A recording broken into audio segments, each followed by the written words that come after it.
Hey all, Tony Bing here, hello and welcome back to another in-depth review for Marvel Strike Force. Now we have another Defender to look at tonight, and once we cover this particular Defender we'll only have one more to go until they've all been covered since their rework. Now it's Jessica Jones we're looking at tonight, so in order to let you know if she's worthwhile investing in, I'll cover various different sections. We start off general overview that shows off her tags and how you unlock her. We then have a look at her stats. Next up it's the abilities. We then have the synergies, and finishing up probably the most important section we see where she places in the tier list. But we'll start off anyway with the general overview.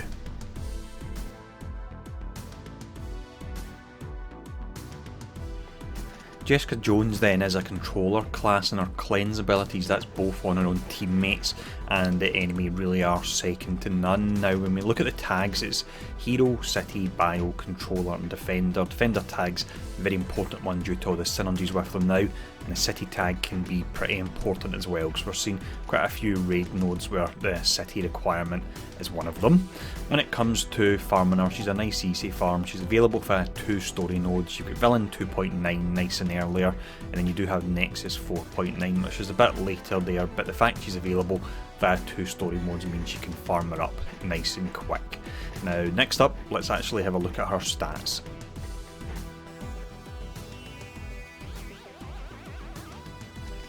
So we'll look at her offensive stats first, and she actually does really well here. Her damage for a controller is really pretty nice and she can hit hard as she should.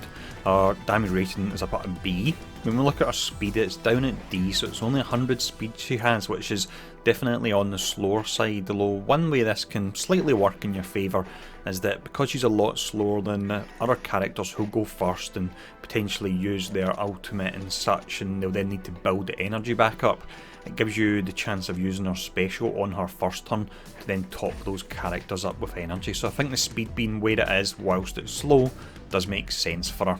Finally, you have her focus. This is relevant to her cleanse and also the cleanse that she'll cast on enemies, but when we look at the cleanse she casts on enemies for her ultimate, it's got an insane modifier. I won't spoil it just yet, and we'll look at that when we do get to the abilities section, but really damage and focus are great, and the speed, as mentioned, while a bit on the slower side, actually works pretty well for her. Now next up, let's have a look at the defensive stats.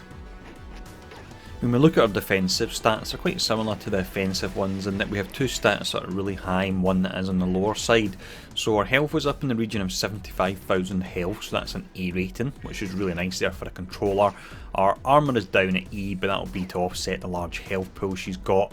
Her resistance is absolutely insane. Typically characters cap out round about a max of 2,200 resistance. That's the likes of Ronin and Scarlet Witch, although Jessica Jones, her resistance is actually in the region of 6,500, and also through part of her kit she can get an additional 40% extra resistance as well, so it can be exceptionally hard to lock her down, and that really does work in her favour because it means she can cleanse when she needs to, and she can provide ability energy to her teammates when she needs to as well. Now the next section we're going to look at will be her abilities.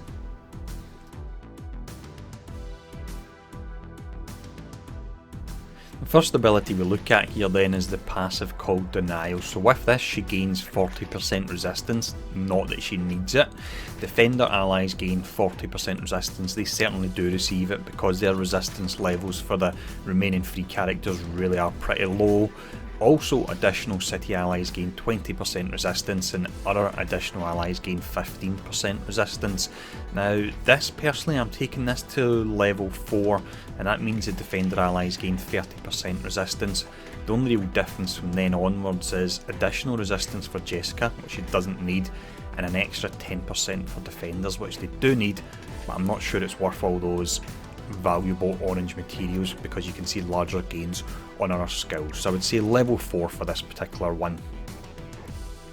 For the basic, we have a skill here called Jawbreaker. So with this you attack the primary target for 220% damage, and you have a 50% chance to bonus attack 1 to 2 times for 170% damage. So that's in the region of over 500% damage you can do if you get the 2 bonus attacks, which is really nice with a relatively high attack stat as well.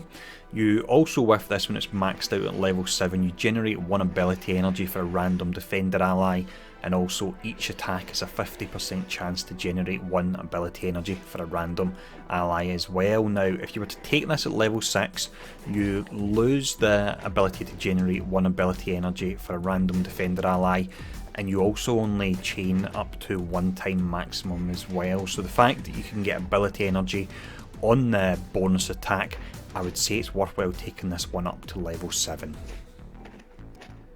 With the special we have a non-combat skill here. This is called Shake It Off, and it's 4 turns to charge and comes fully charged. Now because you can use it at the start of a fight, if you're running or with a full defenders team, which you really should be doing, the only character that can really benefit from this additional energy would be Daredevil. Luke Cage won't have his turn yet, Iron Fist really won't be using his ultimate to charge up as well, so I would say you don't actually want to use this and send out energy on the first turn, unless I suppose of course you're trying to charge up Daredevil's ultimate, but for me personally it's not worth the risks because a lot of the additional energy may not even go to Daredevil.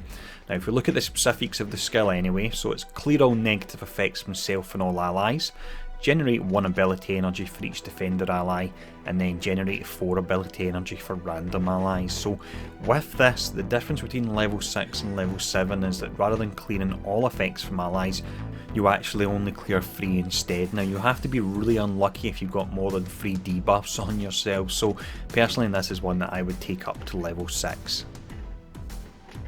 The final ability we'll look at here is called Rejection. Now it's 5 turns to charge and comes fully charged. This particular ability is one of the few ones in the game that can actually remove the taunt from Thanos, so that can be really useful if you're going up against him, although I will mention that Thanos' speed is 97, so that's 3 lower than Jessica Jones, meaning that he'll taunt after her first turn, so you need to keep this for the second if Thanos is in a match. Now maxed out with this, you attack the primary target for 400% damage and you clear all positive effects. Now the reason you're able to remove the taunt from Thanos, so when he taunts up he gets that 1000% extra resistance, which is pretty amazing. Although when Jessica uses this skill, that's right, she gains 100,000 extra focus for this attack, which is insane. It essentially should say that it can't be resisted. That would probably make more sense than this damage number that just seems a bit crazy there. Now in regards to how high you want to take it, at level 6 with this you'll do 350% damage and you clear 3 positive effects. I personally am going to keep it at level 6 because I don't think the difference between 6 and 7 when you clear all the positive effects is worth those orange materials there. Now with all the abilities covered, let's have a look at her synergies.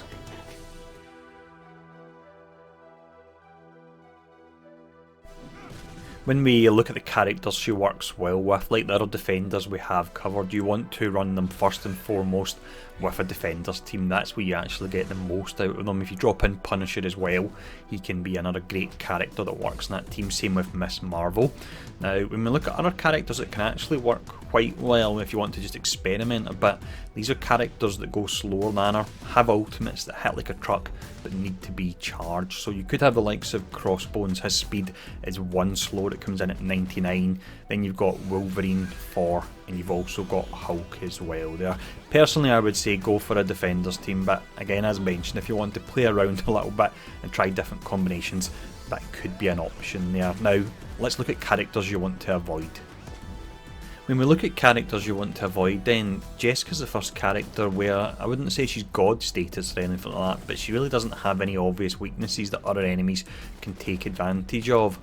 For that reason what I'll do is I'll actually show off a list of characters she can work well against.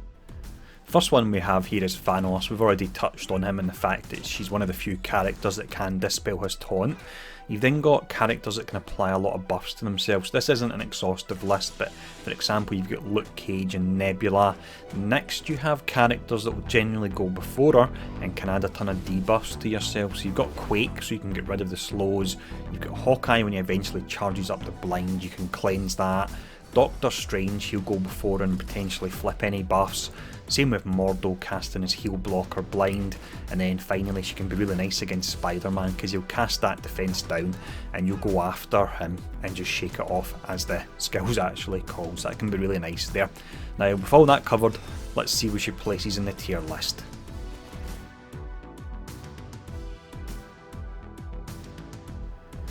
Prior to her rework then, Jessica was a high level free character. Now with this tier list, I always place characters based on what they can offer on their own, and then through synergies I'll add the little number to let you know how many tiers they'll actually jump up. So on her own, you've got the fact that she can provide the ability energy to other characters. She's not providing as much if she's not in a defender's team, and is random who the energy can go to, so that can pull her down a little bit there. You've got the really nice ultimate there with the cleanse that can be really helpful again, especially if you're going up against the likes of Thanos, and then you have her passive as well. Now extra resistance of course is very nice, because if you can stop a debuff going on you, or you can keep your taunt up, that can be exceptionally important. The difficult thing with resistance is it's hard to know the exact cutoff points, so the 15% that she can give to other characters, it's really hard to grade how useful that can actually be. Now with all that in mind, I would say that she would be a high level free character still. However, through defender synergies like the other defenders, she really does shine a lot more, because on her basic and also on her special, she'll be generating the ability energy to a random defender, so that's guaranteed.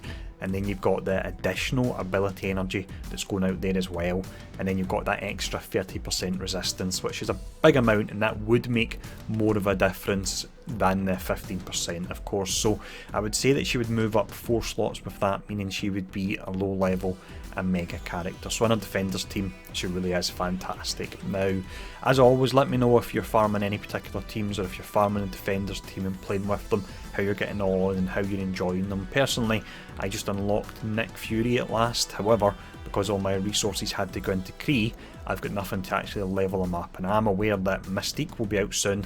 Still don't have test centre access after about 4 weeks, so I'm going to have to hold on to my gold so that I can level up Mystique when she comes out, to get an in-depth review out for all of you. But let me know how you're getting on and who you're farming anyway, and as always, thanks for tuning in, and I'll see you all again soon.